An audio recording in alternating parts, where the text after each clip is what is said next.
बोल news headquarter. बोल news headquarter से एक बार फिर खुश आमदीद। खबरों का सिलसिला आगे बढ़ाएंगे। अहम खबर देंगे आपको। सेहवन में भान सईदाबाद अस्पताल में 50 साल शख्स तड़प कर मर गया। अस्पताल में कोई डॉक्टर और कोई नर्स मौजूद नहीं थी। लाश 3 घंटे तक अस्पताल में पड़ी रही।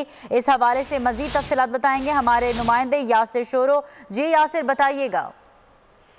जी बिल्कुल, भान सईदाबाद सिविल अस्पताल जो कि अब रेफर सेंटर के नाम पर मशहूर है, यहाँ पर वाक़या हुआ है भान सईदाबाद के अस्पताल में, जहाँ पर 50 साल मीर मोहम्मद जमाली को बीमारी की हालत में अस्पताल लाया गया, जहाँ पर डॉक्टर्स की गैर मौजूदगी के बायस इंतकाल कर गया। बाद में 3 घंटे तक लाश अस्पताल के गेट पर पड़ी रही।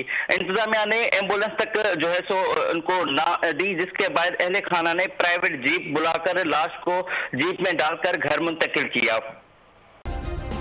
सब्सक्राइब करें और बेल दबाएं ताकि कोई खबर रह न जाए।